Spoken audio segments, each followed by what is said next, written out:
Good evening, and welcome to Associated Black Charities, Equity at Work. The mission of Associated Black Charities is to eliminate structural barriers and to advance long-term solutions that create new opportunities for African Americans to thrive. ABC acknowledges structural racism effect on the racial wealth gap, workplace discrimination, health inequity, disparities in housing policies and practices, educational inequality, discriminating and dehumanizing laws and policies, and more. Using an equity framework as a convener and thought leader to end race-based barriers that impede African Americans from having an opportunity to succeed is at the heart of all of ABC's programmatic initiatives. Again, good evening. My name is Chrissy Thornton. I am the president and CEO of Associated Black Charities, and so happy that you are here to join us tonight for the next installment of Equity at Work. It is very important to us as we work to dismantle many of the obstacles and barriers that have been created in workplace settings for Black people and the Black community, that we give resources, that we start discourse and conversation around tools and strategies to appropriately navigate these obstacles and barriers. And so tonight I invite you to discuss with us the truth about salary negotiations. Black workers face a significant promotion and wage gap. Historically, there have been racial disparities in both earnings and benefits received voluntarily from employers. Studies show if the current trajectory continues, it could take up to 95 years before Black employees reach parity in compensation.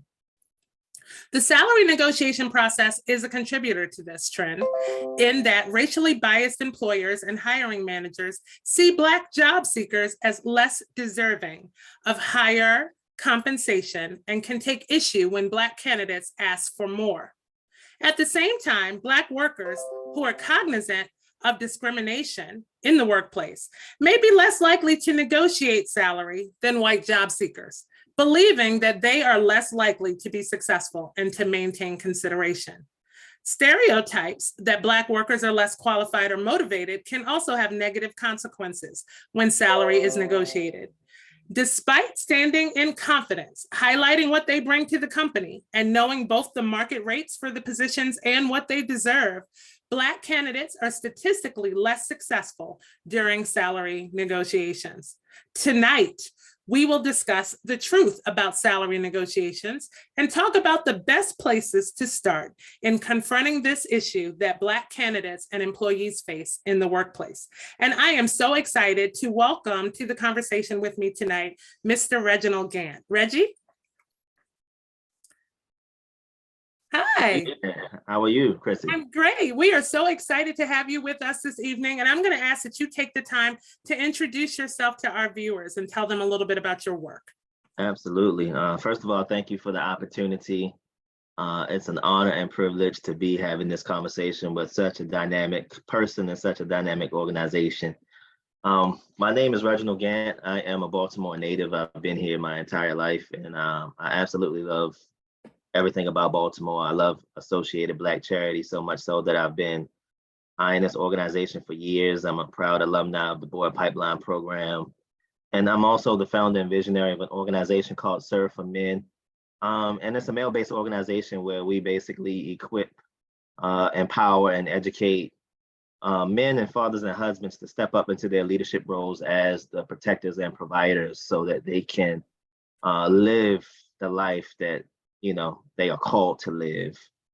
By day, I've been over the federal government, human resources arena for quite some time. I have close to 20 plus years of HR experience behind me. I've had the honor and privilege of working for 4 different federal agencies. Outside of that, I've been a consultant, I've been a servant, I've been a volunteer. So I have a number of years of experience, and I'm actually looking forward to having this conversation because this is a much needed topic that we need to talk about. Absolutely. So on that, it being a much needed topic, tell us why you think it's important for us to have this specific conversation around salary negotiations, pay disparity. Why is it important, and why is it important now? Yeah, it's very important. It's definitely very important now. And to be honest, the reason why I actually even got into HR a number of years ago. I entered into the field back in 2006. I'll never forget it. I used to review the resumes of individuals that wanted to get into the federal government. And I noticed that individuals whose names were urban, your Daquans, your Maishas, and things of that nature, those were the individuals that would not get hired. Meanwhile, your Megans would get on, your Caitlins, your Allies, your Toms. So it made me actually begin to study, resumes. And I started a resume writing company. And once I got deeper into HR, I realized that there's a lot of bias. There's a lot of discrimination, even at the site of someone's name. Mhm. What I've noticed is that because of the biases in the hiring manager's process, it sets one up for a chance not to go far at all, even in the salary negotiation, because your resume doesn't even get out the gate. So we need to have more of a deeper conversation around biases and hiring managers and what that looks like and what organizations can do to kind of mitigate that, especially for your Black and brown individuals as they're trying to advance in their careers.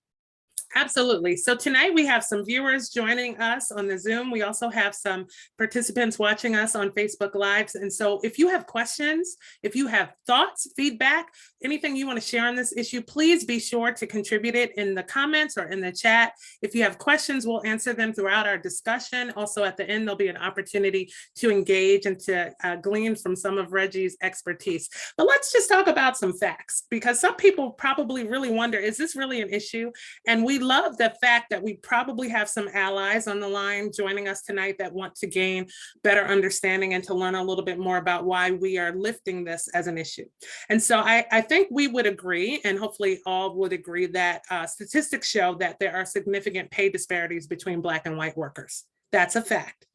And while African Americans have made considerable gains in education, this is in high school, college completion over the last 40 plus years, relative to their white counterparts, those gains have not necessarily resulted in equalizing their employment outcomes and opportunities.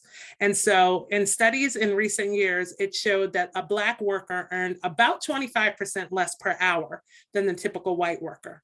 And we look at discrimination being the significant factor contributing to that racial disparity in the labor market and in the workplace. What do you have to say about that? What do you think about those facts?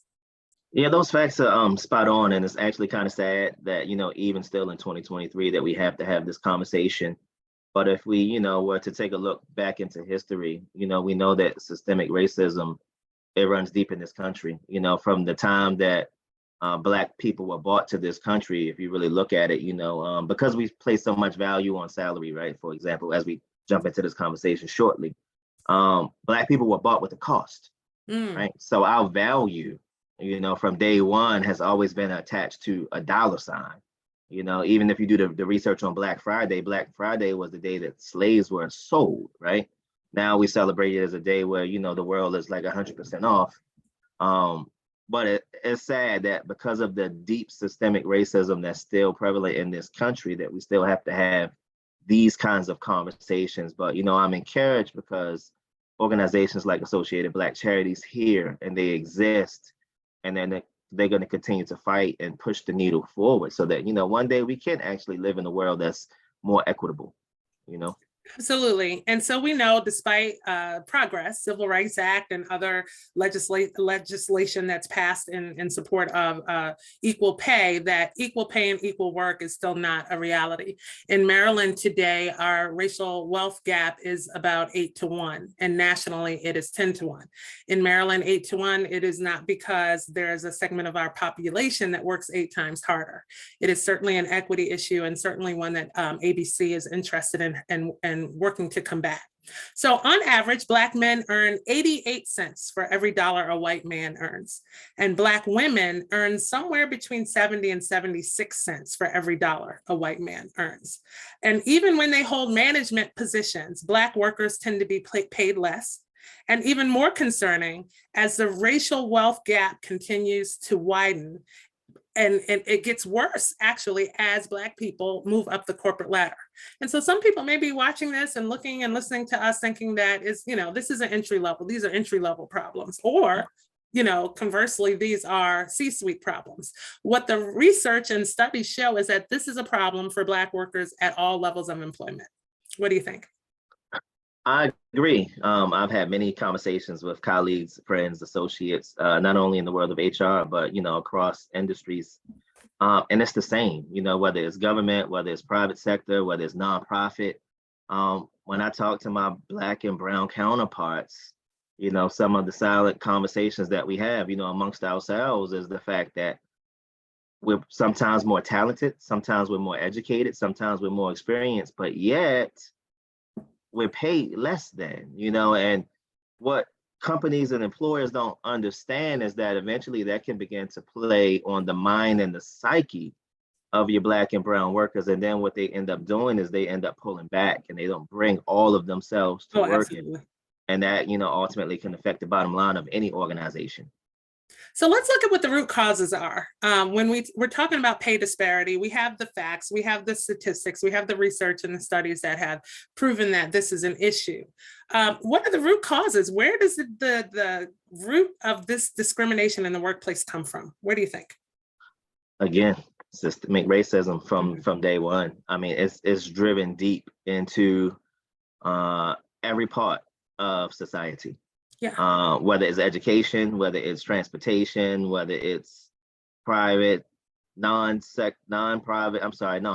whether it's federal government, there's a system that has been strategically designed and instilled to hinder certain individuals. Even here in Baltimore, we know all about redlining. Yes. I mean, we know all about it. Like, there are certain systems that are invisible, that are unseen, that have just been implanted because the overall goal is to keep Black and Brown people from getting ahead, and it's a work that this country can still improve upon, and I'm hopeful that one day, this nation will really open its eyes and really understand what it means to be diverse and inclusive, and everyone belong and everyone have equity, but we still have a ways to go in my mind. But it's a deeply rooted system that's been here since day one. Oh, absolutely. And a lot of times people might say, is racism responsible for everything, every ill in society, right? But it's certainly many, many, many horrible things, especially in communities of color, are rooted in United States racism and bias. And what we have learned is that the Black-white wage gap has gotten worse actually over the last 20 years. I said earlier that it would take 95 years for the Black community to achieve pay equity. What that is without any intervention. The statistics and reporting actually say that with intervention, with our advocacy, with our work, with our calling it out, with our, really working to bring solutions to the issue, that 95 years can be reduced to about 25 years. And while that sounds like progress, as someone who knows that that might not be in my career lifetime, that does not sound like a whole lot of hope for me. What we also know is that unconscious bias shows up as stereotyping in the workplace. And sometimes people who have the authority to hire, to make decisions, use snap judgments that surface when they're dealing with people they don't know and understand, and communities with whom they're not familiar. And those things play into Black workers' ability, like you said, to get callbacks for interviews, to even be considered for opportunities, and then certainly to negotiate pay. So let's talk about pay disparity. And what do you think the impact of pay disparity is on the Black community and the Black worker? It's heavy. It's heavy because when a person is not paid fairly, or they don't feel or believe to be paid fairly, what they do is that they don't bring their whole self to work. Mm-hmm. Then you begin to have feelings of, self-worth. Am I worth it? Mm-hmm. You begin to underestimate yourself and your skills and your abilities. And when you look around and you compare yourself to the market and you find out that other people doing the same thing, sometimes even doing less than you or earning more than you. I know, especially for Black men, when I have this conversation with Black men, we really wonder, like, is it something internally wrong with us? Or is it really just the system that's so strong and bent against us getting forward that, sometimes you just have to go along to get along? I mean, this is an intense conversation that I have Yeah. from time to time with men, especially Black men, as we're trying to climb the corporate ladder, whether it's in government, whether it's outside of government, that ladder gets extremely small the higher that you go. Those opportunities are less and less. And when you look around, the competition is so fierce that, eventually Black men just drop off, and there's still a lot of work to be done in that area as well. Absolutely. And we can also bring some assumption to the conversation that where there is a pay equity issue in a workplace, there tends to follow other isms in the workplace as well, including workplace intolerance, environments that are not inclusive and welcoming, and a lack of advancement opportunities for people of color. So these things don't happen in silo. They tend to be part of a larger decision-making infrastructure that keep people of color out of advancement opportunities. So again, you spoke about the constant questioning of worth and value. The issue of pay disparity being in place, being qualified and in some cases overqualified, but overlooked, undervalued, underpaid, certainly causes people of color to doubt themselves and their abilities. It is a whole, mental health conversation about worth, value, and also not always feeling like you should be in place. Yeah. Right? You mentioned going along to get along. So that is the concept that, in Black communities, sometimes we feel privileged just to be there and just to have the opportunity to be there. Let's talk about that a little bit, because I think that's important to this conversation. Yeah, it's not really good enough just to be there. One thing that, I hope that we drive home throughout this conversation is that Black and brown workers, we have immense value that we bring. Not only to this organization, but to this country. I mean, if you really look at this country, it was built on the backs of Black and brown people. So, this country is what it is because of the talent, because of the creativity, because of the innovation, right, of Black people. So we definitely have a long ways to go, but I totally feel that gone should be the days of, just going along to get along or just being acceptable for a job. I feel like if you really know your worth, and you can add value to an employer, to an organization, it does not matter in which way. I feel as though you should bring your whole self to the table. I feel like that should be worth the conversation. That should be worth some negotiations to see, what can be done in that situation. But it's not enough for us just to say, hey, you know what? Well, at least I got the job. No, I want the job, but I also want to get paid, market rate. I also want to get paid what my peers are doing. I want upward promotional potential as well. I just don't want to be here just because of the sake of an opportunity showed up. Like, I have a reason to be here and I have value to add. And I want you to see that. And I want you to see me as a worker and a professional, and not just as someone who's Black, by chance. Yeah. So we're going to get into starting to share some lived experience and some of the stories and testimonies. And we invite the viewers to do the same thing in the comments and in the chat. Tell us if this is this disparity issue is something that you've faced in your journey in the workplace. But one thing I want to share quickly is that I was having a conversation with my 23-year-old son not too long ago. And we were talking about an instance that I shared kind of in the promo materials for this webinar where I felt guilty for not negotiating effectively, right? When I thought I had done a good job until I found out what the person ahead of me had made, and it was a big disparity. And I then felt guilty that I hadn't done my due diligence and I had not, asked for what I was worth and commanded that level of respect. And he looked at me and said, you have to remember, you're a Black woman. You don't always have the same privilege as other people would in that situation to negotiate. And so my question to you is, and that was an aha moment for me. Number one, that's true. But also, why do we have to believe and settle on that? So my question is, how cultural is some of this? In the Black community, sometimes we can be indoctrinated to not complain, to take what's given to us. It's that take the scraps mentality, which is part of post-traumatic slave disorder. Sometimes we can just be glad that we had the opportunity. We're just skating along and glad that we're chosen, glad that we are, welcomed into an environment, no matter how it shows up, how the treatment is. How cultural is that for the Black community? That's ingrained into our culture. We're from children, from birth, we're told to be seen and not heard. We're told not to be the loudest ones in the room. We're trained and groomed, not to bring a lot of attention to ourselves, not to boast, not to brag, right?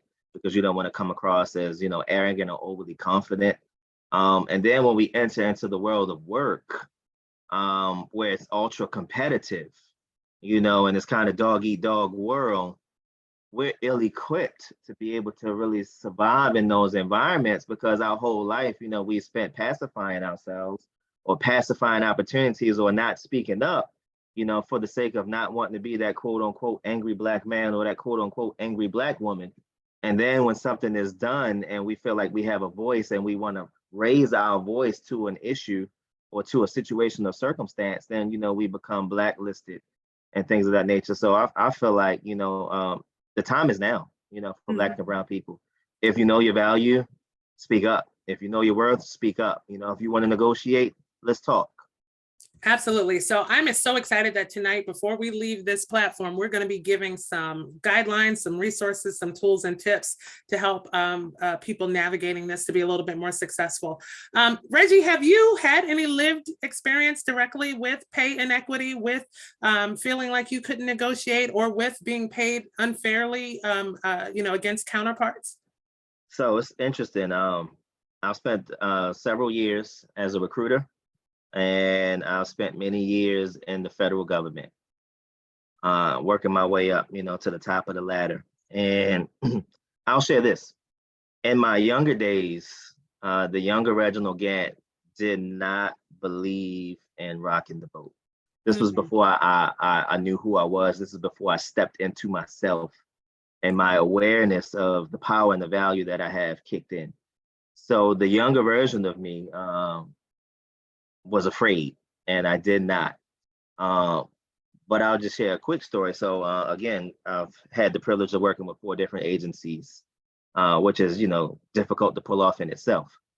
But with my last offer, the last time that I bounced back into government, as I was preparing to negotiate, because this time around, Reggie, he knows who he is. I know my value, I know my voice, and I know what I can bring to an employer. As I was preparing for negotiations and doing my research and, getting all of my accomplishments together, when they went to make the offer, they started at the very top of the offer bracket. So I didn't even have to negotiate. Wow. Okay. And the reason why is because, and I want folks that are listening to pay attention, they did their due diligence on me, right? They looked me up. And what I want to share to folks that are listening, when it comes to salary negotiations, and we'll probably get deeper into this conversation, it's a lot that goes into it. But what they did, they looked me up. I was already a brand. I was already a household name in government. I already had a reputation. I already added value, and the value in the word was getting around rather quickly, across all the federal government. So by the time I thought that I was going to negotiate and go back and forth, because this was the very first time that I was going to actually enter into negotiations, I already had a set number in my mind as to what I wanted to accept. But I didn't even get the opportunity to do so because they already hit me with their absolute maximum best offer. And it actually exceeded what I was thinking. So my lived experience is now, to the person that's listening, once you know what your brand is and once you know what your unique value proposition is, if you have a solid reputation, if you keep track of your accomplishments and the things that make you stand out, use those as leverage, for your negotiation tool belt. And then as a recruiter, honestly, I've seen it all and done it all, Chrissy. I've seen individuals who they just know their worth, right? Just extra confident. They have the skill set. They negotiate. Sometimes they get what they want. Sometimes they're willing to bend, and then they get the offer, right? They get the job because of their confidence, because of their skill set. And then I've seen those same individuals, because they don't know how to talk to individuals, because they don't know how to play team. I've seen those same individuals turn around and lose their job, within the first week, first 2 weeks, first month. Listen, we know about that. And then I've seen what we call the passive Joe, right? That's the person that's on the job. They don't know what they want to do. So, but they're charismatic, right? They come to work, everybody loves them, but they've been in their position 10, 20, 30 years, still don't have an understanding of what they want to do. but then they turn around and they get upset when they're passed over for Yes, promotions because they don't have a plan in place. yes. So, So Chrissy, I've seen it all. I'd love to give, make sure that we give some tips and resources on kind of how to also plan your promotional or upward strategy in a job too. I will say that I've certainly had lived experience. I've been opposite of you, as you described yourself. I am the rock the boat type of person, right? Like I've never had a problem rocking the boat. And specifically, there's some benefit having worked in nonprofit for so long because there is a time limit on the average nonprofit professional, right? Development professionals tend to stay in the roles about 18 months. And then, a lot of times you do have to move on to have that upward mobility. But for me, two occasions. One happened in my very early 20s and one happened more of late. And so I know this was an issue and continues to be an issue for Black people. I shared earlier on the promo material that I actually was in a job and I contacted a friend of mine, good friend of mine, white man, had worked with me on a previous job. And I was like, the job is great. Let me try to get you over here, bring you over here. You're interested. Referred him, he got the job. He was hired. I had been there a year already. And when he came in on the job, I was tasked with training him. I was onboarding him. He was shadowing me. We were doing case management work. So we were riding along together and he was literally learning how to do the job for me. And we had the conversation. And I'd love to talk about this too, Reggie, because also culturally, I think as I think about my parents and that generation, salary might've been a taboo conversation. Yeah. But he and I had that conversation, and this was eye-opening for me. And I have had the conversation ever since. So I was 23 years old when this happened. And when he explained to me that now neither one of us were making much money at all, but that he was making, at that point, considerably more money than me.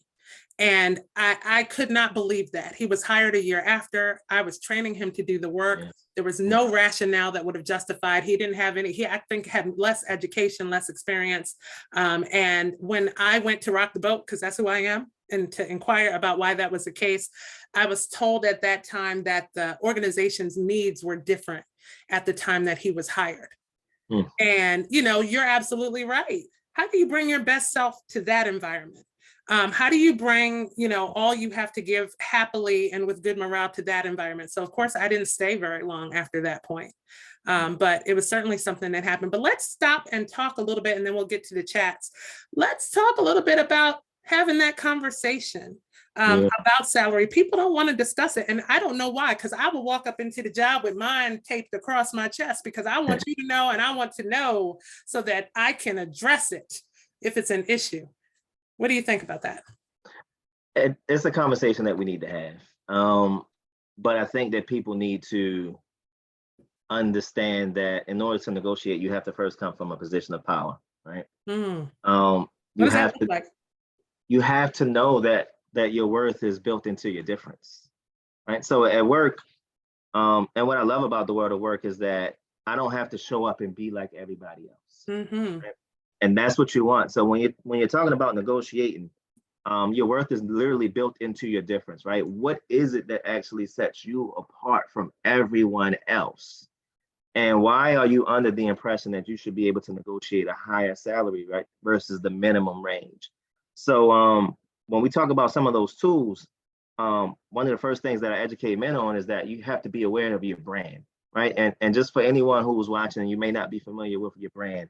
Your brand, in essence, is what someone says about you when you're not in the room, right? It's what folks are saying about you behind your back. I know people that are excellent workers, right? They can produce, they're high performers, but behind the scenes, folks don't like to work with them. They can be a little arrogant, they can be a little pushy, they don't know how to, they could be difficult, they don't know how to communicate. And if that's your brand, you need to understand you're going to be able to perform and produce as much as you want, but you're only going to be able to go so far because your brand is showing that if we push you up, it's only going to be more difficult, right? So you have to realize and assess yourself. You have to ask yourself, what are my skills? What are my expertise? What's the value that I'm adding to this place that's going to be different than what somebody else is? It's not enough, and when I used to work in government, a number of years ago, folks thought just because they showed up 10, 20, 30 years, that they would do, that next promotional they were good, right? Yeah. At the next level. Yeah. And it's not just, you get a paycheck for showing up, right? And in government, you get a paycheck even when you call out, Mhm. right? So what are you actually going to do? What's your differentiating factor, right? What's your brand? What are your skills? What makes you unique from everyone else that someone would want to pull out their checkbook and offer you, higher terms than what you're asking for? That's amazing. So we're talking about what's the value proposition in looking to bring you on. One of our guests says, it occurs to me that my generation, Black millennials, and the younger Generation Z are not as accepting of just getting the job. We demand our worth and usually realize that if a job doesn't match our financial needs, it's their loss, and we look elsewhere for what we need. Other generations, it seems, can learn from this collective boldness. Okay, what do we think about that? If you like it, I love it. I love the fact Yeah, that individuals are bold these days, and it'll always be a 50-50 for some folks. There are always going to be a handful of folks that believe in safety and stability, right, and job security and working their way up the ladder.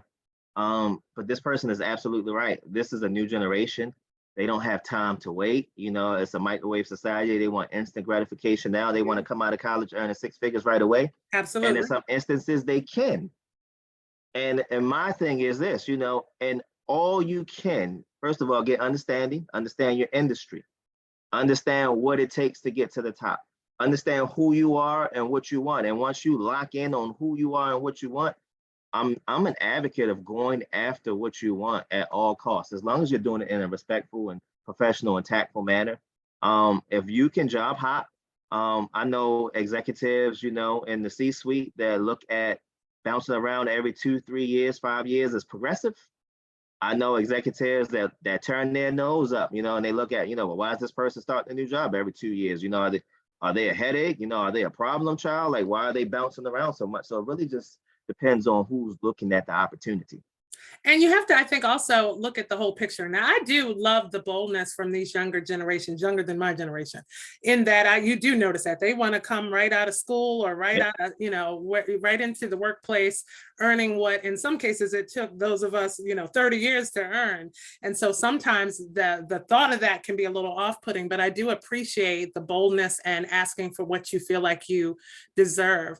I had this conversation with someone I mentor very recently, though, and we talked about things other than just the dollar, right? Other than the bottom line that matter as well, because for some people, there are some other benefits, there are some other circumstances, there are some other cultures that matter just as much, or if not more than, just the salary negotiation. And the conversation with this young lady was really about positioning and kind of putting yourself in place, knowing how and when to put yourself in place for that next opportunity. And sometimes I still believe, and this may be generational, you have to be in place, and it may not be the ultimate place where you want to land. It may not be the place you absolutely feel like, you may not be earning that check that you feel like you should earn today, but sometimes those kind of placements can position you to get to exactly to where you want to be. What do you think about that kind of thought process? And I correct me love that. if I'm wrong. No, I love the thought process. We are actually lockstep. And one of the things that I was told from a mentor a number of years ago was that if you can be the problem solver, right, of your organization, if you can find that problem, that project, that process that no one else wants to touch, that's a headache and a burden, especially to your bosses or maybe their bosses, and you can get that under your reins and you can turn around and make that something that's valuable. Anytime that you can position yourself to be a problem solver to your management or their management or their management, I guarantee you what you are doing is positioning yourself for that upward mobility. And timing is everything. And like you said, positioning is everything. Sometimes, just having an unofficial mentor, to get those nuggets that you can glean from, is positioning you. Sometimes you can actually shadow folks on the job. Sometimes you can actually just watch from afar Mm-hmm. on who's doing what, who's advancing. How is he doing that? I remember my wife shared a story with me a number of years ago for somebody that she used to work with, and she saw a total shift in this individual. He used to come to work, right, with jeans on and just, a regular shirt. And then all of a sudden, he started coming to work with khakis on, and then it was khakis and polo. Then the polo turned into khakis and the button down. Then next thing you know, he's wearing suits and blazers. Dressing for the position he wants, right? And before you knew it, his salary was climbing out of the roof. Yeah. But guess what? Somebody pulled him aside. And what I really love about having these conversations is that it's going to be our responsibility. Everyone who's listening right now to the Zoom, whether live or on replay, it's going to be our position once we advance, once we find ourselves in a space of influence, to turn around and pull someone back up. Absolutely. To educate someone else, to pour into them, to share, hey, these are the things that I did, take it at face value. These things work for me. Maybe they'll work for you as well. So I want to lift up another comment in the chat where this individual says, I found that being outstanding and proactive was a must for myself, especially as a Black woman of African culture. Though I knew I was qualified and dedicated, I also felt I had to overcompensate as one with a disability, though I chose not to disclose. At first, confident, I started to doubt myself, especially after I trained someone who was offered more than myself. I would like to dissect a little bit of what was shared there. And the whole concept of being outstanding and overcompensating, because I will say that has been one of my very unsuccessful strategies throughout my career. And so in a more recent job post, I discovered once in there that I was making drastically less than a white woman who had come before me, and I addressed it. I didn't have the opportunity for any change at that point. And so I decided, as we tend to do specifically as Black women, and you can speak for Black men, that I needed to be twice as good. I needed to overcompensate. I needed to kill myself. I needed to outperform anyone who had ever outperformed, because in my mind, I could earn equity. And what I learned in that scenario, clearly, over 40 years old at that time, was that equity cannot be earned. And we will be out here. This is just my opinion at this point, that we will be out here overcompensating, being 10 times as good, the most educated, but in spaces that are inequitable. I don't believe there's any earning equity through effort. I might be wrong, though. What do you think about that? Again, I do not think that you're wrong. If an organization has a culture that stems and bias, you can work till you're red in your eyeballs, till your arms and legs fall off. It does not matter. The culture will dictate that this is as far as you can go. To that person that shared that comment, I understand. I know what it's like. I've had conversations many a times with, especially us as Black people. We always feel like, for some reason, excuse me, we have to work 10 times harder. We have to work 10 times smarter. Why do we have to be the ones that come in early and stay late? Because that's what at least we were taught. That's what our parents taught us to do, right? We had to be twice as good. We had to work harder. We had to have more education. I mean, has that changed? It has not changed, honestly, but I'm thinking that the mindsets of this new generation are starting to change, and they have a mindset where, hey, these are the skills that I'm bringing to the table immediately, and I don't have to play by your rules, and I won't stick around, if I don't want to. And I think a lot of employers, it would be wise if they start to pay attention to this trend. Absolutely. So let's talk about, there's a question in the Q&A that I wanted to lift, which asks about wokeness. It says, how has wokeness affected the workforce? Has it hurt or helped people of color? I have an opinion, but I'd like to hear what you think. Being woke at work. It's tricky. I'll say woke, and I'll equate it to authenticity, your authentic self. Mm-hmm. I believe in a person being 100% authentic in who they are. I believe that a person should show up to work as who they are, being comfortable in their skin, and employers, I feel, should embrace that person, especially if you want that person to show up and perform at their highest levels. Sometimes I notice with wokeness that some folks just want to jump on the bandwagon because it's trendy, right? So everybody, they want to go get a Africa t-shirt or Africa earrings, and, they want to claim that they're from the motherland. But when you put them in spaces and opportunities in which it's time for them to speak up, and they're as quiet as a church mouse. So I the whole wokeness thing, to each his own, but I do believe, to that person that asked that question, that you should be authentic. And this is everywhere. You should be authentically you. So the work you should be the same as your home you, should be the same as your church you. And that's one of the things that I was sharing with my son the other day. I was like, the reason why I love my life right now, I just recently turned 42. I was like, it's because this is one of the first times in life that I can remember where I'm consistently who I am. Mm. I'm everywhere. When I was younger, I kind of had to mute my voice. I was afraid to speak up. I was afraid to speak out. I was afraid to test the waters out, push the boundaries. But the more older that I get, the more experience, the more wisdom and knowledge and understanding that I get, into my toolkit, I can just be who I am. And if who I am is not sufficient for that environment, maybe I need to assess the environment. Maybe the environment needs to change, because at this point, I don't feel like I need to change. If I'm authentically myself and you don't accept me, maybe I need to remove myself from this environment and go find an environment that will celebrate me instead of tolerate me. I love that so much. And I think people who are committed to being woke, we talked about this last month on our Equity at Work webinar, many of them are uncompromising in how they show up, how they want to be authentic, how they want to stand for their values. I think there's some privilege in that, right? And I think, it's a great place to land and be, where you can be authentic, where you can demand to be celebrated. But I also think, referring back to the question, that in spaces that are committed to being inequitable, right? Spaces that are committed to maybe checking boxes. In my head, I'm looking at woke Chrissy walking in the room, right? And I'm Black, I'm a woman, I have natural hair, I am, fairly liberal, I'm, militant, I'm an advocate for, equality and justice. And I have all these things, all these things that make me me. And I see the people who don't have a commitment to equity checking off like, all right, she's a woman.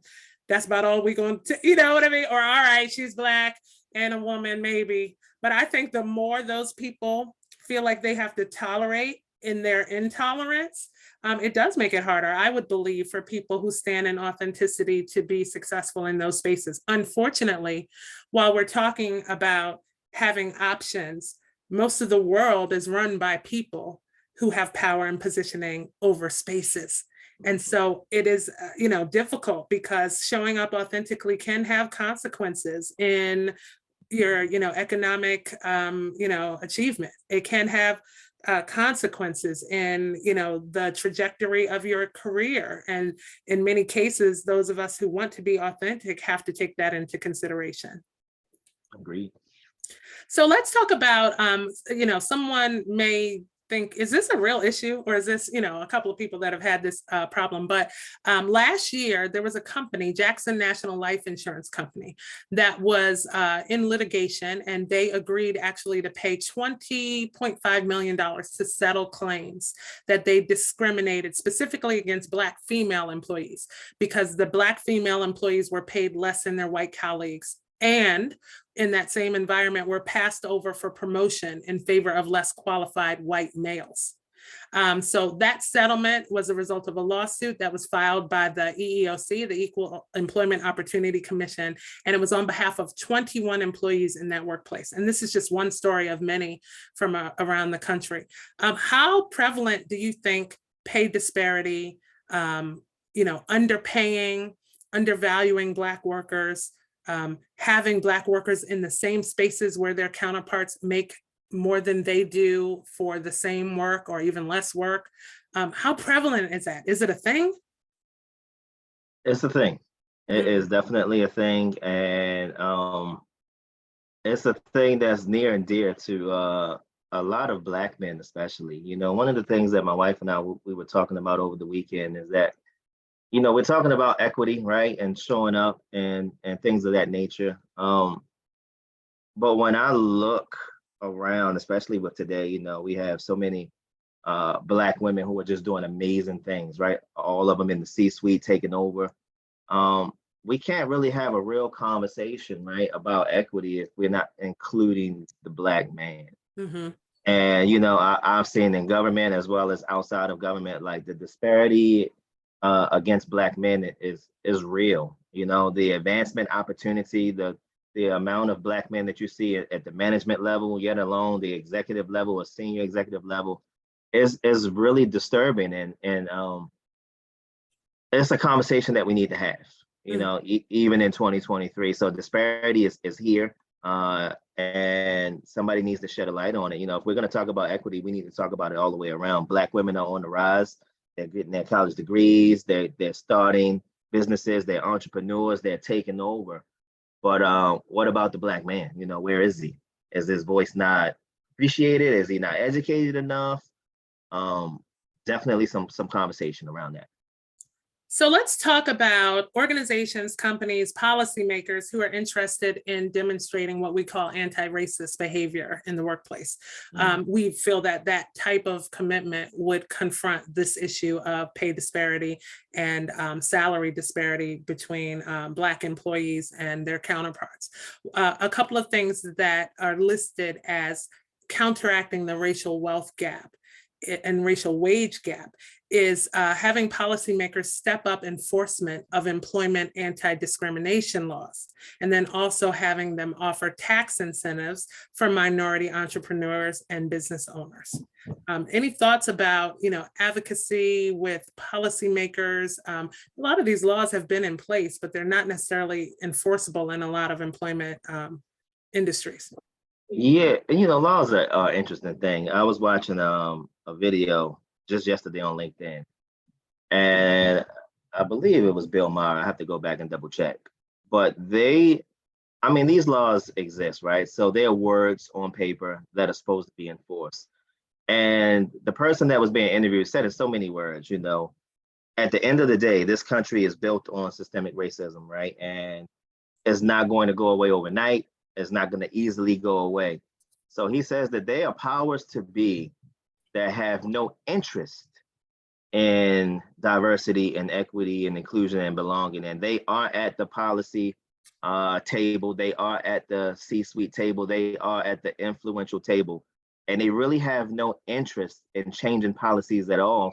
So what they do in order to stall is that they distract us, with these policies, with these initiatives, with these programs. They might throw you a ERG, right, an employee resource group, and they might allow you to get together once a month, maybe twice a month, for an hour, 2 hours, let you have conversation, just to make it feel like you're doing something. And this is what the person that's being interviewed says. But he says at the end of the day, that's not going to do anything. That's not going to change anybody's mind. That's not going to change anybody's policies. And all that is designed to do is to keep us distracted. It's kind of like throwing a dog a bone when he's hungry, just to keep him quiet for a little while longer. So we have much work to do at the policy level. These initiatives, they come out, they're a dime a dozen. Everybody knows that certain organizations, they're just checking off a box, but they really have no genuine interest. You can look at the org chart. You can see what the leadership team looks like. Does the organization look like the community in which they serve? Yes or no, right? And if the answer is no, why is that? What are we going to do about that? Mm-hmm. So I want to move on to offering some resources, and still we want to ask the viewing audience, if you have questions, comments, please add them so we can integrate them into the conversation. We're going to talk a little bit about what employers, corporations, organizations can do that want to make a commitment to doing better. And assuming we'll have some allies watching and some workplaces watching that need to do better, we want to make sure that we leave them with the steps to do so. And then we're going to move right into what Black workers can do to navigate this reality at work. While we talk about dismantling racism, we have a long way to go to completely dismantle racism. And so what we want to do is start chipping away at the barriers and making sure that we all have the tools to navigate better. And so I'm going to ask you your thoughts on some of these suggestions, first for organizations and companies, and then for Black workers. It's believed that HR departments, where they do exist, need to take the lead on this work and to step into their roles to resolve these disparities in compensation. It says that more than half of organizations don't have a formal process in place to address pay equity. And 70% don't use salary structures to manage pay. So if you don't have a process and you don't use salary structures, and then you are relying on someone's judgment, someone's call, someone who is human with bias, with discrimination, and you are allowing them to make the decisions. What do you think about formalizing the process around pay? The process has to be formalized around pay. And I believe that it's definitely up to the employer, and it's definitely up to HR to start that process. I do notice that there's a increase in pay audits, Mhm. and organizations should take an interest in, making sure that their pay is audited, making sure that their pay is market rate. But they should also take a closer look internally, to see, what are my Black workers earning? What are my non-Black workers earning? What are my female co-workers earning? What are my male counterparts? What are they earning? I think a pay audit, in a formalized, centralized process in which everyone follows is just the beginning of change, but obviously there's so much more that can be done. Mhm. It also says that you need to have buy-in from the C-suite. So the top levels of leadership need to be behind this work of correcting, inequity in the workplace, and that they need to really consider and the specific areas in how inequity impacts their business, and a lot of times their culture and their bottom line.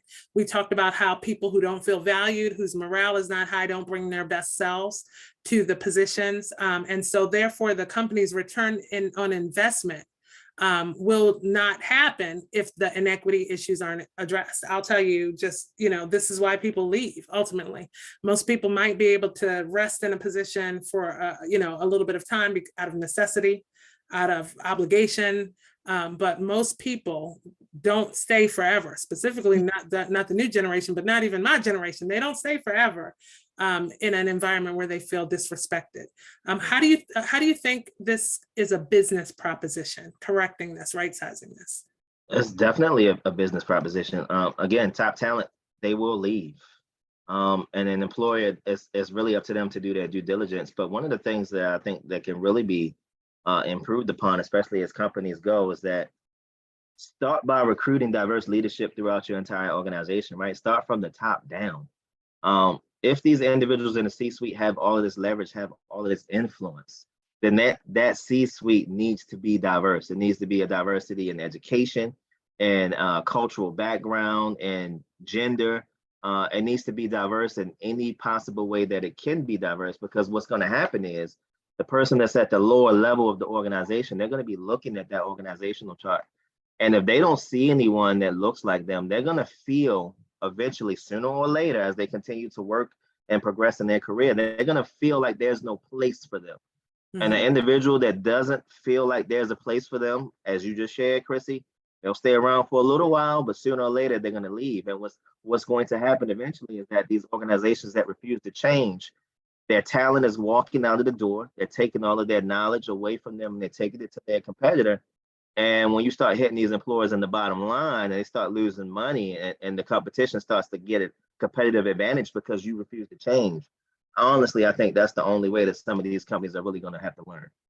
Hey, it's very egotistical for leaders in these decision-making positions to think that you can treat people any kind of way, right? Like you can undermine them, you can undervalue their accomplishments, and that they would stay and continue. We know we talked about the cultural nature of working twice as hard, of overcompensating, of being the first in, the last to leave, leaving it all on the table, showing the value.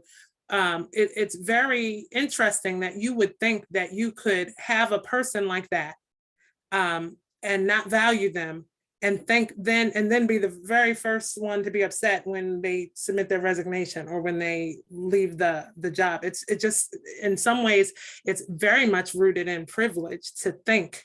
And it comes from that thought process that, we talked about how Black people might think that we're just glad to be there. But there are people on the other side of the equation who truly believe that you should be just glad to be here. Yeah. And those people are sitting in high places. Yeah. And eventually, we're going to have to get those individuals out of those spaces, and get a more diverse pool of professionals in there so that we can actually begin to advance, and overcome some of these inequities. So a question in the chat asked about, to explain, I'll let you do it, explain what the C-suite is. Oh, that's a great question. I see that, Serena. C-suite is basically, these are the individuals that run the organization. So when we say C-suite, we're talking about CEO, Chief Executive Officer. We're talking about CFO, right? The Chief Financial Officer. We're talking about COO, Chief Operating Officer. So these individuals usually make up the senior executive team. These are the individuals that point the direction of the organization. They set the culture, they set the tone, they set the policies, and it's their job to make sure that the organization stays afloat. So in essence, what the C-suite wants, the C-suite ultimately gets. And what I really admire about those individuals that sit in the C-suite that are really into diversity, equity, and inclusion and belonging, is that if they really wanted to change the culture internally, they have the influence to do so. Mhm. They have the influence to do so by leading by example, by pushing out policies and processes that actually truly practice what they preach. Individuals in the C-suite have way more power than we may feel. And if they really wanted their organization's culture to change or to be different or to be inclusive or to belong, it can happen, right? And it starts at that level and it trickles down. So, those leaders really need to do a better job of stepping up. But that was a great question, Serena. This question says, do you feel the recent upswings in DEI discussions and policies will truly have a lasting effect on company culture? How can they report progress and show that it aligns with salary transparency? It's a good question. You want to jump in on that first? Yeah, well, I have thoughts in that, 2020, George Floyd happened and the world responded, right? We were, everyone jumped on what I'll call a bandwagon of commitment to diversity, equity, and inclusion. And some institutions and organizations had and have demonstrated a real commitment to that work. And you'll see that it's ongoing at this time. Other organizations did not set aside appropriate investment to continue that work. They did some surface level, shallow level work in that area, checked a few boxes, put up a few statements on the website and moved on from it. And so where the work is being done well and being sustained, you'll see organizations that literally have created positions that focus on ensuring that this work continues and that it's in the forefront of ingrained in the culture of the organization. Where it hasn't, you'll see now in 2023, a lot of organizations de-investing. They may have had an equity officer or diversity position, and now that role has gone away and this work is pushed back under the HR manager. Some organizations looked at DEI as, let's put some tokens in place to give the visibility of inclusion, put the pictures on the website. I could talk about this all day because I have very strong feelings about it. But there are other organizations that are really, really committed to the work, and including communities of color, queer communities, other marginalized communities in the work, to make sure that it's meaningful and it has true and real impact. And I think as we journey through the rest of 2023, the organizations who are really doing it and those who aren't are going to be shaken out very soon. I couldn't have said it better myself. I mean, you can tell who's lip service versus who's real service, and all I tell folks is you just sit back and pay attention. Again, I learned through observation. I'm looking at the organizational chart. I'm looking at the internal culture.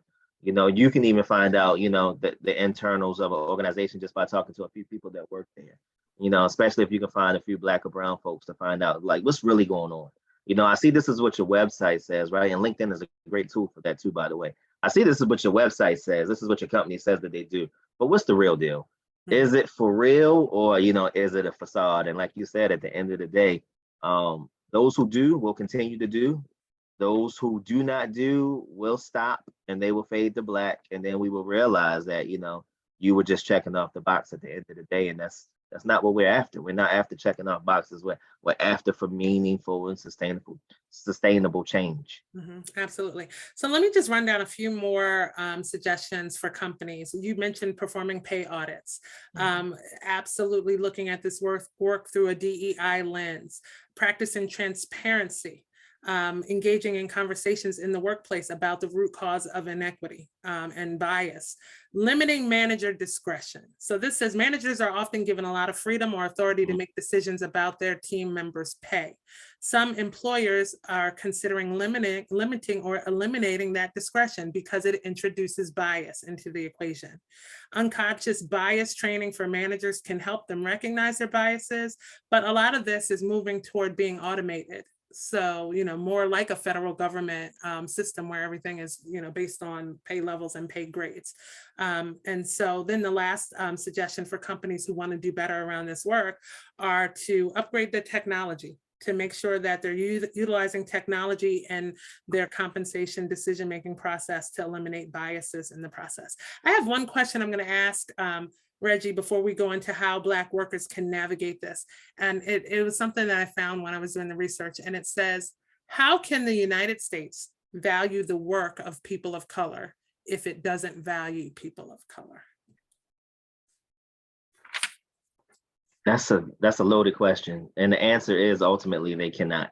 Mhm. You know, at the end of the day, if you cannot value what a Black person or a person of color brings to the table, then there can't be much progress. You know, you'll be able to maybe take a baby step forward here and there, but until there's true value placed on everyone as a professional, you know, skin tone aside, education aside, this country, this country has a lot of work to do. Put it that way.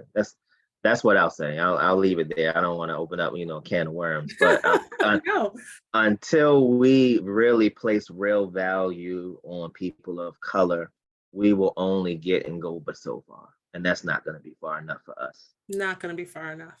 All right. Well, we want to leave in a segment of empowerment, because the goal of this webinar, the goal of our discussion was to point out the inequity that exists in pay and compensation, some of the challenges that we face in being able and willing to negotiate salary, not just upon hire, but even salary from a promotional ability level once in the job. And so let's talk a little bit about what Black workers can do to navigate this reality in the workplace and look at salary negotiation tactics. So I wrote down that it's time for Black workers to take control of their financial futures. Here are some mistakes Black workers should avoid when negotiating compensation. And the first one is, don't be afraid to negotiate. Let's hear what you have to say about that. I agree. At the end of the day, if you don't know or if you don't value yourself, you know, no one else is really gonna value you either. So I'm a huge advocate on holding myself to a standard and then evaluating, you know, to make sure that I reach that standard. And once I do that, I know that I can ask for the value in which I want. So you hold yourself to a certain standard, and the standard has to be above status quo. The standard has to be above just showing up, just doing the bare minimum, take on the tough assignments. And I'm also a huge advocate of managing up, right? So ask your supervisor, you know, hey, what is it? You know, what keeps you up at night, right? Anticipate their needs, right? Ask them to share, you know, what are their pain points? You know, what are some of the things that I can do to lighten your load? And I've noticed that, you know, when you ask those kinds of questions, but not just ask the questions, you actually bring tangible solutions and results to the table. That sets you up to be able to leverage yourself later on when it's time to talk about promotion or you know, some kind of advancement opportunity. So definitely don't be afraid to speak up. So this says that Black workers cheat themselves by not negotiating. So let's leave with that agreement. Black workers cheat themselves by not negotiating. And it is because sometimes there is an attempt for us to seem less aggressive. We want to be softer. We want to show up friendlier. We want to not be too assertive. But for Black job applicants, overcoming the fear of salary negotiation is mind over matter. It says that studies have shown that Black people are expected to negotiate less and are punished with lower salaries when and if they don't negotiate. So this is especially true if a job applicant is facing a hiring manager with racial biases.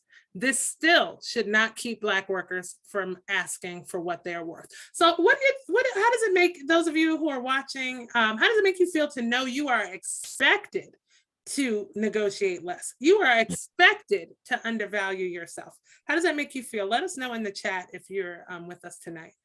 Reggie, any thoughts? It's not a good feeling, but I'll say this, you know, if you know your financial value is not being met, one of the things that I also advise folks to do is, you know, weigh the unmet value, right, against other benefits and against other costs of the job, right? So it's not always about quote unquote salary. There are other things that you can negotiate, you know. So let's talk about maybe connections. Maybe the company has some kind of incentive. Maybe they have, opportunities for promotion. Maybe you can get some experience with this particular organization that you may not be able to get anywhere else. Sometimes you're going to have to, give up quote unquote salary in order to get something else. One of the things that my wife and I, we often talk about is, what's the quality of life that you want to have? Do you want to come in early and stay late? Or do you want to have the freedom and flexibility to be home with your spouse and your children, right? Do you always want to have to be phone on the hip, on call 24/7? Or do you really want to get in, do your 8 hours and then get out so that you can actually enjoy some of your life? So, it's not always about salary when it comes to negotiation. What are the other intangibles? What are some of the uh, workplace balances and flexibilities, that you can get as well? Absolutely. All right, number 2, don't undervalue yourself. We've talked about that. Black workers should recognize the value they bring to the table and base their salary expectations on the current market rate for the job they're seeking, not what they are currently earning. Obviously, if you base it on what you're currently earning, you could be perpetuating the cycle of being underpaid to value. Once you know what the market is paying, you're then able to advocate for yourself, and companies may feel more compelled to be more fair. Thoughts about Agreed. that again? Agreed, Market 100%. research. Okay, we have a question that I think kind of talks about value that I want to lift up. It Okay. says, do you suggest keeping a written record of all of your accomplishments at an organization so that when you've been employed there, you can advocate for yourself for a pay raise or promotion? More specifically, what are the actual steps to asking for a raise or promotion when you've already been at the organization? That's a great question. But to the first part of that question, absolutely yes. I always advocate for folks keeping their accomplishments. There's 2 ways that you can do it. You can actually create an electronic folder, and I used to call it an attaboy list. So every time that I used to do something phenomenal, every time that I did something was out of my usual, above and beyond, I put it in my attaboy folder. And when it was time to have performance evaluations, whether it was mid-year or end of year, that's when you pull out that attaboy. Because what happens is, Chrissy, and this to be true, we come to work and we add so much value and we go, go, go, go, go, from January all the way through December, or whenever the fiscal year starts to the end of the fiscal year. People get amnesia, over the course of a year, of what you've done, what you've accomplished, what you've brought to the table. So sometimes you have to pull out that attaboy, attagirl folder and say, hey, you know what, this is what we've done this quarter. This is what we've done, for these past 6 months. This is what I've done over this last year. And I think this wants some conversation, but I also think that, we need to really talk about, what's possibly next level, behind this. This was my benchmark, but as you can see, I've exceeded my benchmark. Are there any opportunities, for me to get to the next level now that you've seen the value that I brought to the table? And I think number 1, it has to be real value, right? And value is determined by the employer. So you have to think about that too. But one of the things that I've done for many, many years is I don't have an attaboy. I love that. But I will forward emails to my personal email. So any accolades, any notes of appreciation, anything outlining, something that I've done that's been favorable or been appreciated, I automatically send that to my Gmail account, forward that to my Gmail account. And then I refer back to that when I'm completing my self-evaluations, or when I'm going in to talk to a supervisor or employer about next steps for my career. So you definitely have to keep documentation. I'm actually using LinkedIn in that way now too, because guess what? And this one, I hadn't really used it prior to being in this position, but I received some, what I believe to be very good advice to start using the platform that way. And at this point, if I, do something that even marginal, everybody's going to know about it. I'm presenting marginal accomplishments as wonderful and outstanding. And it's all in how you write it up and present it. It's like, it's all about the bow you can put on some things, but you do have to make sure that what you think is valuable is aligned with what the organization's needs are and what they expect from you and what they think is valuable too. Number 3 for advice says, don't go it alone. Salary negotiations can be difficult, especially for people of color. Black workers should lean on mentors and coaches for encouragement and insight into the salary negotiation process. They can benefit from having conversation from people in their networks, with people in their networks. Black workers can then pay it forward by helping to guide the next generation through handling salary negotiations. It should always be a critical part of conversations in our community. What do we think? Uh, that's been my entire career. I'll be honest with you. There were two things that I can attribute a large part of my promotional opportunities to. Number one was mentoring, and number two was networking. I've always been a fan of finding somebody in the organization who has what I want, and then gleaning from them, what did it take to get you there? And then two, as I'm adding value, in my position, whether it's within my department or across the organization or even external to the organization, networking has also been invaluable to me. Many of the positions that I've gotten didn't even go to post. The reason why I was able to leave one agency and go to another agency was because of networks. Mentors have been able to introduce me to folks that were influential and decision makers. And, I was able to build my own rapport that way. So two things to those people that are watching, listening: mentorship and networking can really take you to the next level. But I frame that to say you still have to be a person who adds value. You still have to be a brand, that's a positive brand in the mind and thoughts of other people around you. Absolutely. Number 4 says, don't get too comfortable.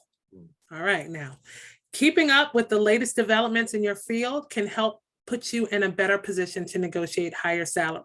So if you have areas of growth, potential growth, areas where you can strengthen, build muscle, where you need to improve, make sure you're working on that. Take a course or take on professional development endeavors that will help you build up your credentials and your value in the workplace. So also, as Black workers who are negotiating salary, we can't just rest and rely on accomplishments of 5 years ago or 10 years ago, right? It's what can you do and how are you different today?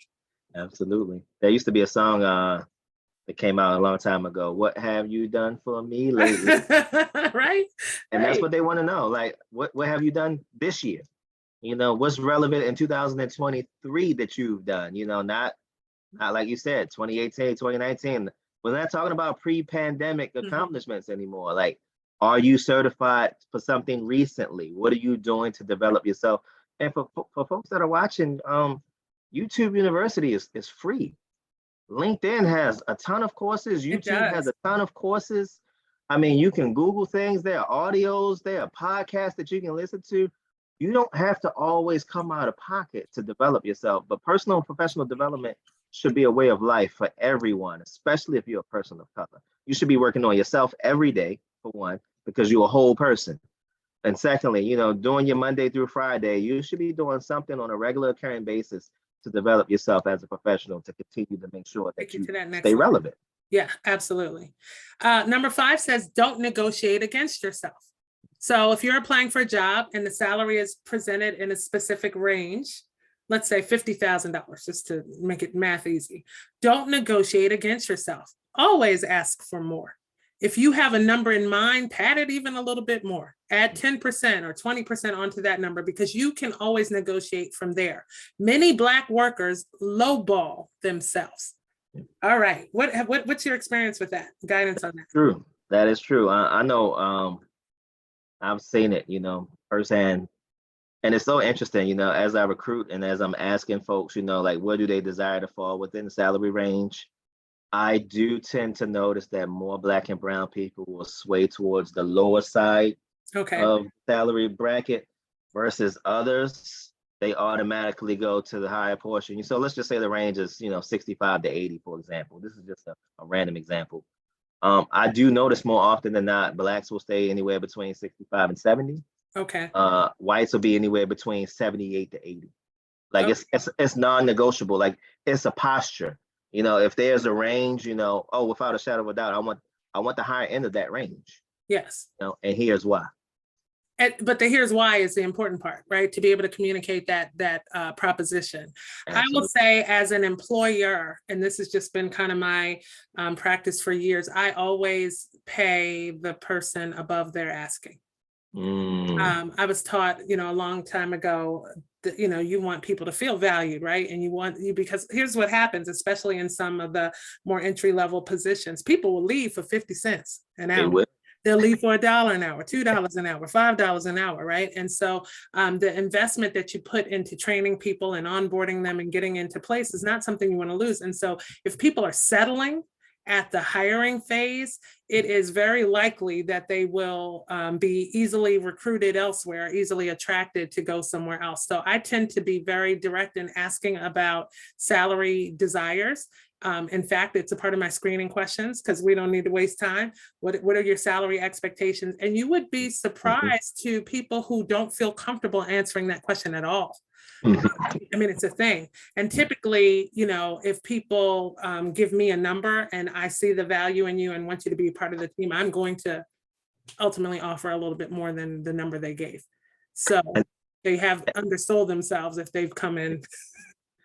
And that does wonders for a person's confidence, and just by giving them more than what they asked for, you may find that the person is going to come through the doors a little bit more energetic, a little bit more invested, because they feel like, well, this is what I thought that I was worth. They gave me this, let me come in and show my loyalty. Yeah, I mean, those are mind games too, right? Though, but yeah. I know. Yeah.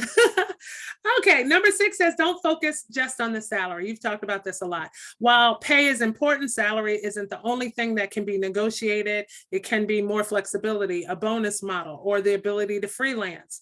You need to speak up about your needs and find middle ground with your employer to meet you in a place that works for you.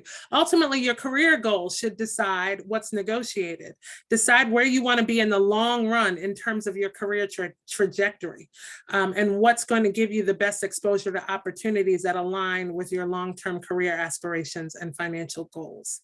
Absolutely. Yeah, I don't have anything to add to that. I mean, you can negotiate things like vacation time, professional development, all kinds of things, So yeah, don't limit yourself. I had a situation where I was interviewing for a role and there was a Black female at that point. I believe the position was the executive director. And she interviewed me. And during the interview, I was so impressed. I was so impressed and felt like I have to know this woman, like literally, like I have to know her. I have to study her. I have to be more like her. And that factored into what I was willing to accept to work in that organization, because I wanted to position myself to be mentored by her, to even just be someone that could observe her. And so there are a lot of things. Now, that wasn't going to keep me there forever, right? But for that time, it was important to me. And always for me, health benefits are super important. It's something that I have to factor in because of my family circumstances. And so there are some things that I value negotiating a little bit higher than base pay. And so I'm sure some people experience that too. Now, I had a question about this piece of advice because it was part of the research, but it says, don't accept the first offer. Most people accept any offer they're presented because they don't want to rock the boat. We do not ask for the full salary that we deserve, and we're not doing the research. We just take what we're given for a job. And it talks about looking on sites like Glassdoor and PayScale as sources to determine salary. Of course, nonprofit, especially in the higher levels of nonprofit work, we know to look up that 990 to see what the professionals are making. But it says to get more comfortable speaking about numbers and never accept the first offer. And that kind of startled me because sometimes that first offer, especially as you're growing your career, can be astronomically more than where you're at now. And is that really a thing, that you're not going to accept that first offer?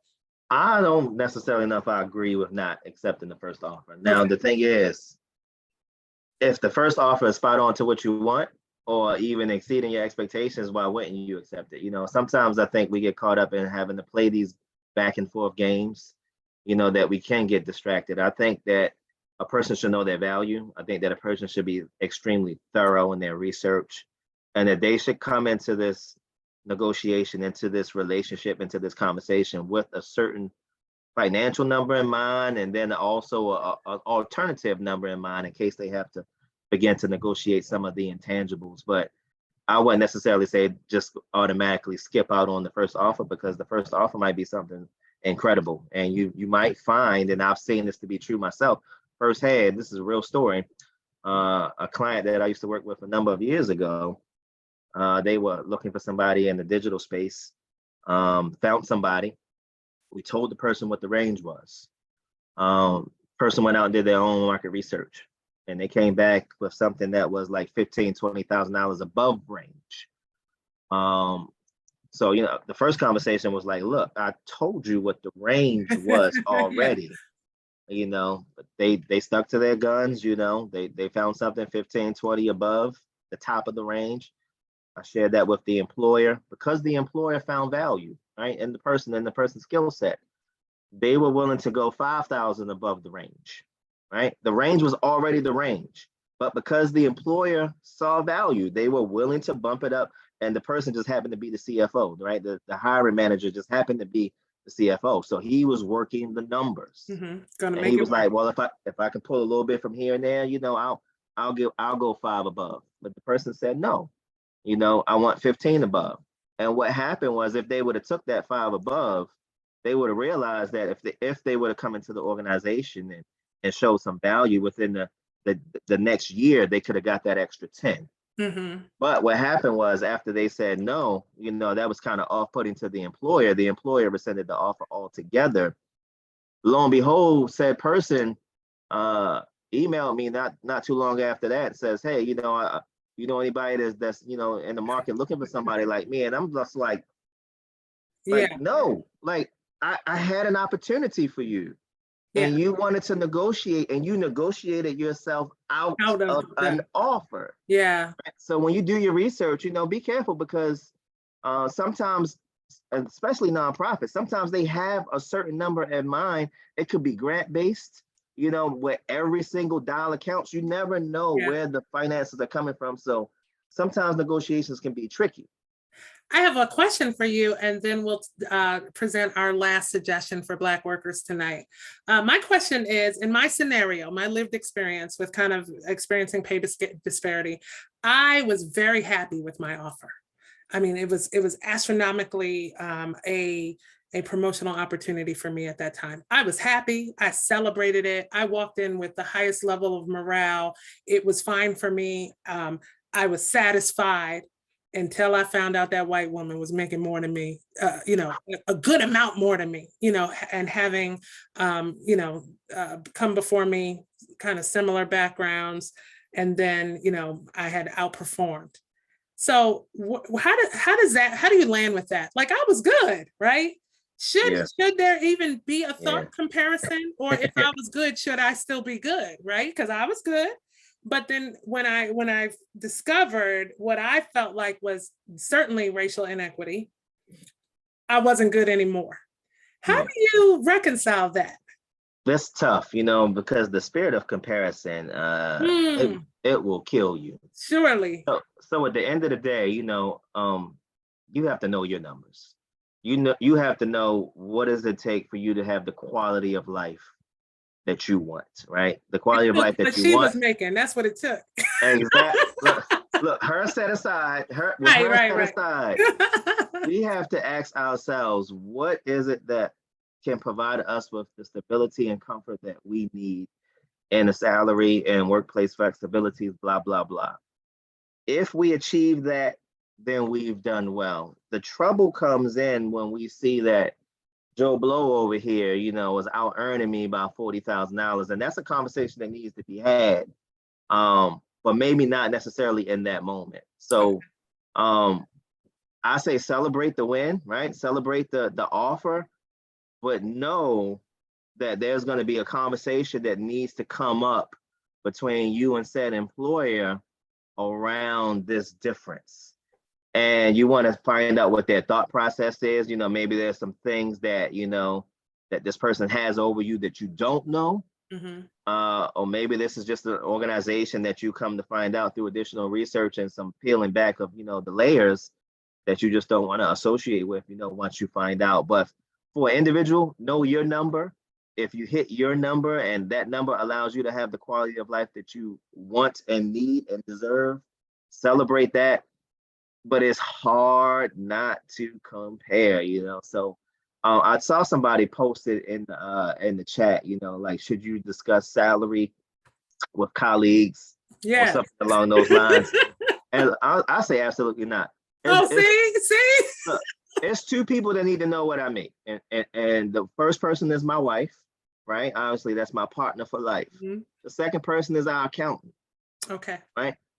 If you're not one of those two people, why are you counting my coins? You're not paying my bills. You're not helping me to take care of my children. Why are we having a conversation about what's coming into my household? And I've always kept that thought process throughout my entire career.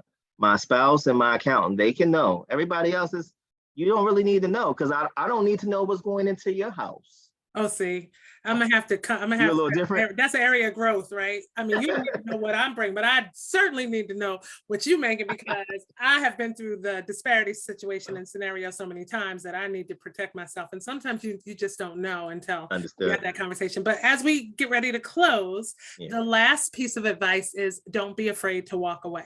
Yeah. The best case scenario is you end up with what you've asked for.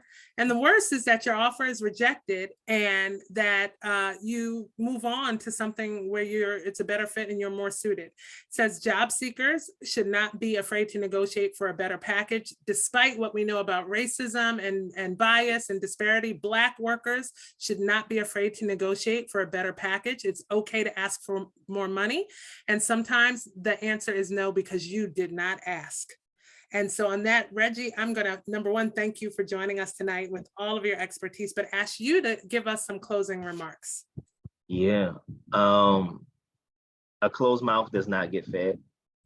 So I agree, wholeheartedly with that. Again, know your position of power, right? Know that there's several things that come into play when you're negotiating salary. It's also about your brand. It's about how you show up. It's about your reputation. It's about your work ethic. It's about your performance. It's about a whole bunch of things. So it's not enough just to show up every day, do the bare minimum, do status quo, and then expect a raise, right? So the person that wants to negotiate salary, you have to go above and beyond. You have to be a problem solver. You have to add extreme amounts of value according to what the employer is looking for. And when you do those things and you negotiate, sometimes you'll find that you'll get what you want. Sometimes you'll find out that you don't. Either way, you have to be fine with the final decision that you make. Sometimes it's okay to walk away. Sometimes it's okay to be humble, and then take this position and learn and grow from it. I always go into a conversation, into a new place, looking to learn as much as I can, because at the end of the day, it makes Reginald Gann a better person. And if Reginald Gann is now made a better person, then when it's time for me to move on to the next destination, now I know that I can add that to my toolkit. And now I can, actually have a little bit more leverage. So, definitely ask, go for it. I mean, the worst that they could say is no. They could counter, or they could say yes. Either way, at the end of the day, right? My mentor used to say, nobody is going to die, right? Because we're not performing brain surgery. That's right. So at the end of the day, you'll have a job, you'll still be gainfully employed. But the best case scenario is that they'll say yes and you'll get exactly what you want. Thank you so very much, Reggie. Thank you for lending yourself to this conversation tonight. I hope those of you who joined us and those who will watch the playback will gain some insight from this conversation about the truth about salary negotiations. Thank you for joining Associated Black Charities. We will be back next month in April on the last Tuesday of the month, where we will discuss the costs of code switching. All right, so we will see you then. Thank you so much for joining us.